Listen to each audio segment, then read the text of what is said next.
Everyone loves the success story. Two students in a garage, one founder with a crazy idea, a company that changed the world. It's simple, inspirational, easy to remember. The problem? It's usually not the story that made them rich. The version most companies tell you is the one that feels good. It's the polished origin story, the movie trailer, the part investors, customers, and history books love to repeat. But buried underneath almost every billion-dollar empire is a single decision that changed everything. Not always the invention, not always the product. One business decision, one strategic move, one realization everyone else ignored. And here's what's fascinating. Most of these companies never lied about how they became successful. They just never emphasized the part that actually created the fortune. Because if they did, you'd probably look at their business very differently. Today we're uncovering 10 companies whose real fortunes were built on decisions most people never even notice. Some transformed ordinary products into money, printing machines. Others quietly created monopolies hiding in plain sight. And the final company on this list was led by a founder whose business philosophy was so ruthless that competitors weren't obstacles to beat. They were problems to erase. Once you see what they really built, you'll never look at these companies the same way again. Let's begin with a company billions of people use almost every single day. Most people think Google became one of the world's most valuable businesses because it built a better search engine.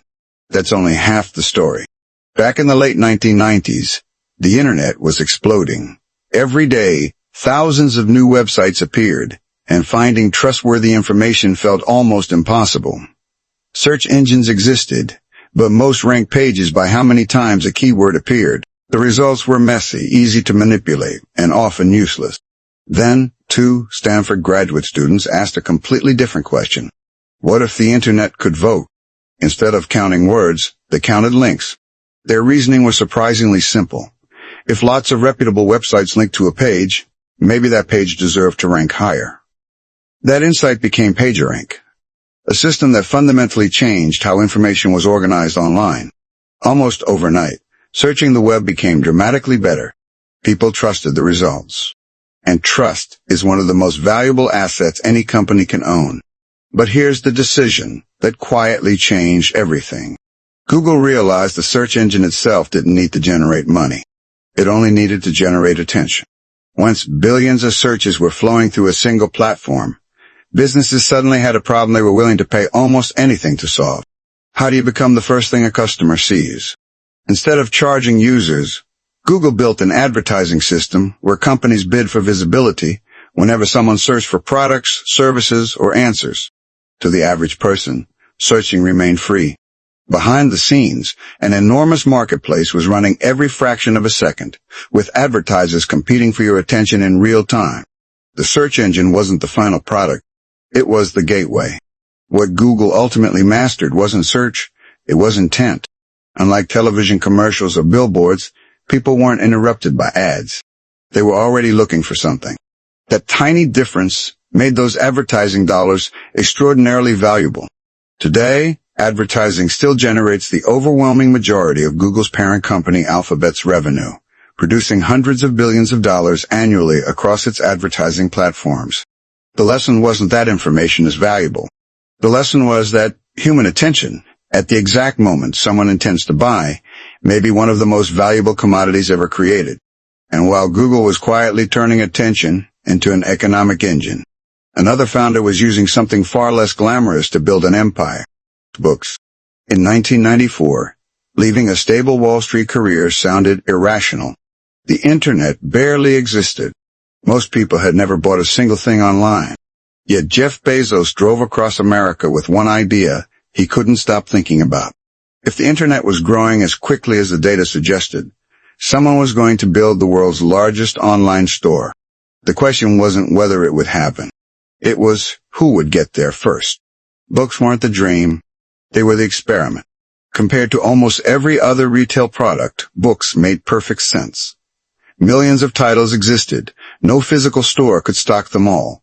They were relatively inexpensive to ship, and customers already knew exactly what they wanted. It was the perfect category to prove that online commerce could work. But something confused investors for years. Amazon kept growing. Sales exploded. Customers loved the convenience. Yet profits remained frustratingly small. Quarter after quarter, critics wondered whether the business would ever justify its enormous ambitions. Many believed Bezos was sacrificing profitability for growth. In reality, he was building something far more important than an online bookstore. Every holiday season brought the same challenge. Amazon had to build massive computing infrastructure capable of handling enormous spikes in customer demand. Most of the year, much of that computing capacity sat unused. To most companies, that would have been an expensive inefficiency. Bezos saw an entirely different business. What if other companies could rent that unused computing power instead of building expensive servers themselves? It sounded almost too simple, but it solved one of the biggest problems facing a rapidly growing internet. Small startups suddenly gained access to enterprise-level computing without spending millions up front. Large businesses became more flexible. Developers could launch products in days instead of months. That idea eventually became Amazon Web Services. Today, Oz powers an enormous share of the modern internet and supports countless businesses, from startups to some of the world's largest digital platforms. Ironically, the company many people still think of as an online retailer generates a substantial portion of its operating income from cloud computing. The books weren't the destination. They were simply the vehicle that allowed Amazon to build the infrastructure powering much of the digital economy. Sometimes the world's biggest business isn't the one customers can actually see. And that brings us to one of the most expensive decisions in business history. In 1980, IBM needed an operating system. Fast. Personal computers were becoming the next great technological frontier, and IBM couldn't afford to miss the opportunity. There was only one problem. It didn't have the software. A young entrepreneur named Bill Gates saw an opportunity almost nobody else recognized. Microsoft didn't initially own the operating system IBM needed. Instead, Gates acquired the rights to an existing system, had it adapted for IBM's new personal computers, and negotiated one of the most influential licensing agreements in technology history. At first glance, it looked like an ordinary software deal. IBM would sell computers. Microsoft would provide the operating system. Simple. Except Gates insisted on something that would change the future of computing forever. He didn't sell the software outright. He licensed it. That single decision allowed Microsoft to retain the rights to its operating system and license similar software to other computer manufacturers as the personal computer industry rapidly expanded. As dozens of hardware companies entered the market, Microsoft wasn't tied to just one machine.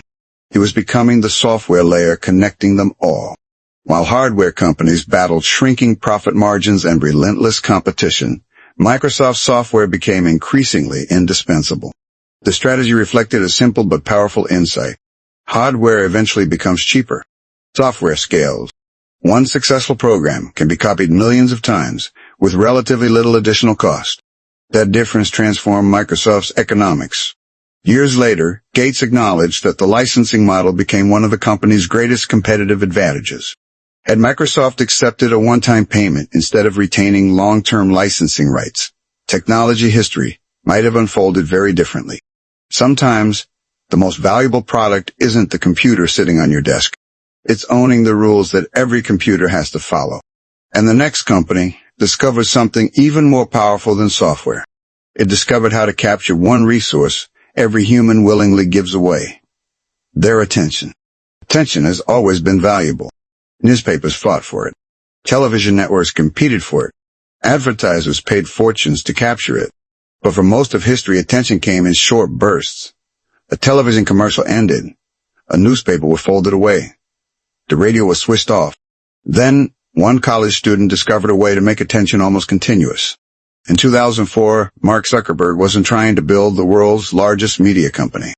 At least, not on paper. The first version of Facebook was surprisingly ordinary. A simple online directory for Harvard students. A place to see classmates, connect with friends, and share basic information. It spread through campus almost instantly. Then another campus. Then another. Soon, universities across America wanted access. From the outside, it looked like Facebook had simply built a better social network. But beneath the surface, something much bigger was happening. Previous websites asked people to visit. Facebook gave them a reason to come back. Again, and again, and again. Every friend request carried a question. Who wants to connect with me? Every notification created a tiny moment of anticipation. Who liked my photo? Who commented? Who mentioned me? Those moments may have seemed insignificant on their own, but together they formed a powerful habit loop. Open the app, receive something rewarding, close it, repeat. Millions of people weren't just using Facebook anymore. They were checking it instinctively. Over time, the platform expanded far beyond college campuses. Instagram joined the ecosystem. WhatsApp followed. Messenger connected billions more. Today, Meta's family of apps reaches billions of people every month across the globe. That scale is almost impossible to comprehend. But here's the decision that truly transformed the business. Meta wasn't simply collecting users. It was collecting signals. Every like, every follow, every video watched until the end, every ad skipped, every page visited. Each action helped improve its understanding of what people cared about. The better that understanding became, the more valuable its advertising platform became. Advertisers weren't paying to interrupt random people. They were paying to reach remarkably specific audiences. A local bakery could advertise only to nearby customers. A car company could target people actively researching new vehicles. A clothing brand could find shoppers with similar interests around the world. The product wasn't just social media. It was one of the most sophisticated advertising systems ever created. The longer people stayed engaged, the more opportunities existed to connect businesses with potential customers. The real innovation wasn't inventing social networking. It was turning human connection into one of the world's most powerful advertising businesses. While Silicon Valley was learning how to monetize attention, a clothing retailer in Spain was quietly rewriting the rules of fashion itself. For decades, the fashion industry followed the same predictable cycle. Design collections months in advance. Manufacture enormous quantities. Ship them to stores. Hope customers liked what you guessed they would want. If you guessed correctly, you celebrated. If you guessed wrong, warehouses filled with unsold inventory that eventually had to be discounted. It was an expensive game of prediction. Amancio Ortega believed the entire system was backward. Instead of asking designers what people might want 6 months from now, why not ask customers what they wanted today? Every Zara store became something more than a retail location. It became a research center. Managers constantly reported which items customers tried on, which colors sold fastest, which sizes disappeared first, and what shoppers were asking for but couldn't find. That information traveled back to designers almost immediately. Factories responded just as quickly. Instead of waiting half a year, many new designs could move from concept to store shelves in just a matter of weeks. Competitors were still planning next season. Zara was already reacting to this week's demand. But speed alone wasn't the masterstroke. The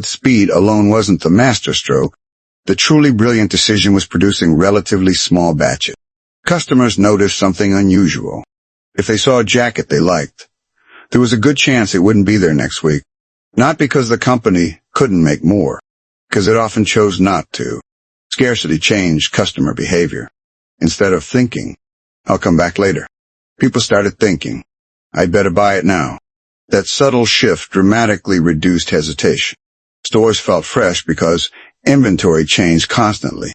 Customers visited more often because there was always something new. And the company avoided the enormous markdowns that plagued traditional retailers. Fashion stopped being a guessing game. It became a real-time conversation between customers and the company.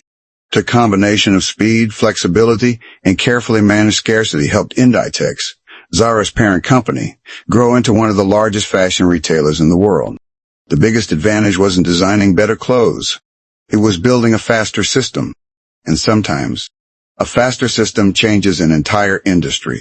Few stories prove that better than the next company. In the mid-1960s, a university student named Fred Smith submitted a paper describing a nationwide overnight delivery network. The idea sounded ambitious.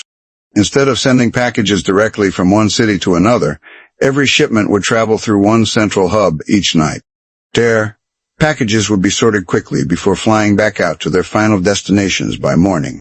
According to the well-known story, the paper received only an average grade. Whether the grade mattered or not is almost irrelevant. The important part is that Smith never abandoned the idea. Years later, he built it. The early days were brutal. Operating airplanes was expensive. And effort, fuel costs were relentless. Customers were slow to adopt overnight shipping because most people simply weren't used to expecting tomorrow. Cash disappeared faster than it arrived. Then came one of the most famous stories in American business history. With the company running dangerously low on money, Smith reportedly took the remaining funds to Las Vegas. Instead of accepting defeat, he played blackjack. The story goes that he won enough money to keep the company operating for a few more days, just long enough for additional financing to arrive. Whether viewed as desperation or determination, it became part of FedEx legend. But blackjack didn't build the empire. The hub-and-spoke system did. Every package followed a carefully designed network. Instead of creating thousands of complicated direct routes between cities, shipments flowed through a central sorting hub before continuing to their destination. The system reduced complexity, improved efficiency, and made overnight delivery possible at an unprecedented scale. Today, FedEx moves millions of packages every single day across an extraordinary global logistics network.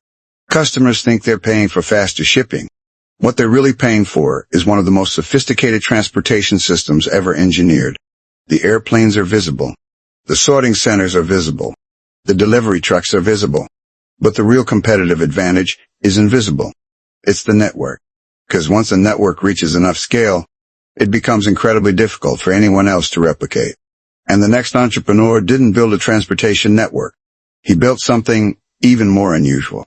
A place where people willingly paid premium prices, just to stay a little longer. Howard Schultz wasn't the founder of Starbucks. That's one of the first things most people get wrong. When he first walked into a small Starbucks store in Seattle in the early 1980s, the company didn't serve handcrafted lattes or cappuccinos. It sold coffee beans and equipment. It was a respected local business, but nothing resembling the global giant we know today. Then Schultz traveled to Italy. In Milan, he noticed something Americans weren't buying. They weren't buying coffee. They were buying a place. Every cafe buzzed with conversation. People stood at the counter chatting with strangers, met friends after work, read newspapers over espresso, or simply watched the city move around them. The drink wasn't the main attraction. It was the excuse to gather. Schultz came home convinced that America was missing something. Not another coffee shop. A third place. Somewhere between home and work where people actually wanted to spend time. Many thought the idea would fail. Why would anyone pay several dollars for coffee they could make at home for a fraction of the price? But Starbucks was never competing with your kitchen. It was competing for your routine. The comfortable chairs, the familiar music, the smell of freshly ground coffee, the employee who remembered your name. Together, they transformed a simple purchase into a daily ritual. Then came another decision that quietly became one of the company's biggest financial advantages. Instead of waiting until customers ordered coffee, Starbucks encouraged them to load money into its mobile app and prepaid cards ahead of time. Millions of people did exactly that. That are at any given moment. Those prepaid balances represent billions of dollars customers have already deposited but haven't yet spent. Financial experts often describe this as a float, money a business holds before delivering the product or service. While Starbucks isn't the bank, those balances provide a valuable source of working capital that helps support its operations. Most customers think they're paying for tomorrow's latte. The company receives much of that cash today. Coffee built the habit. The habit built the business.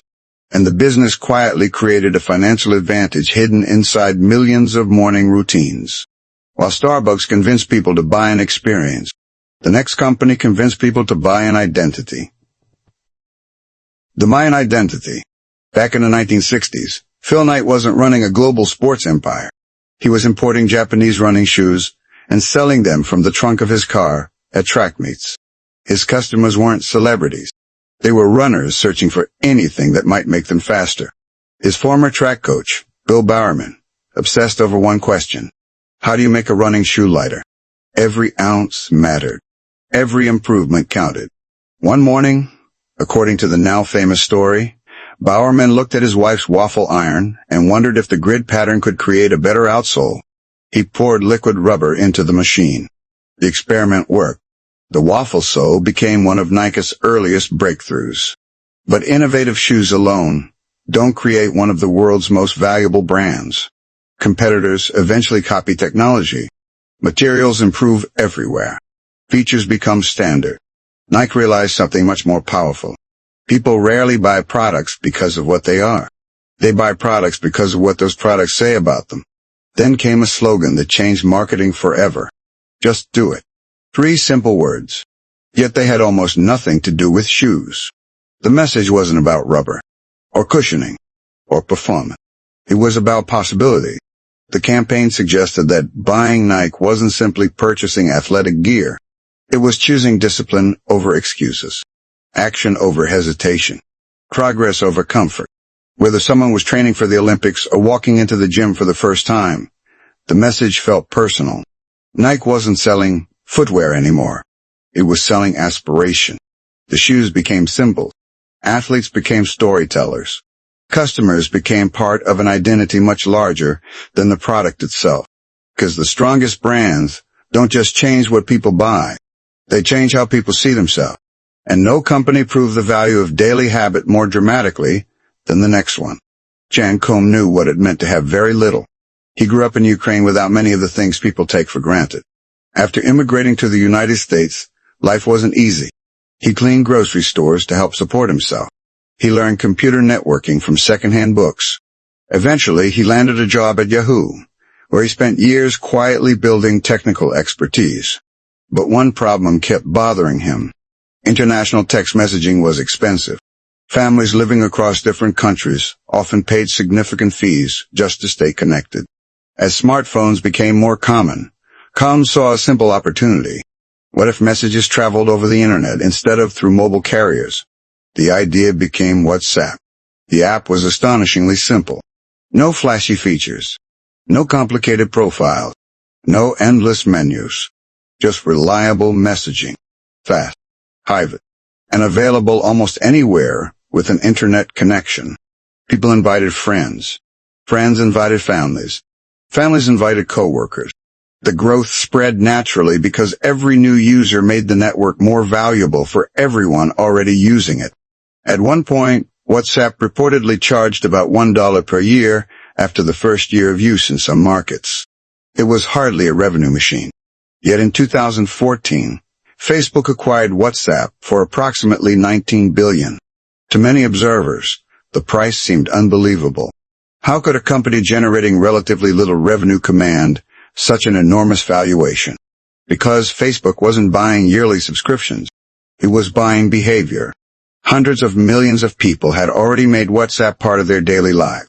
Eventually, that number grew into billions. Revenue can be created later. Habit is much harder to build. The true asset wasn't the app.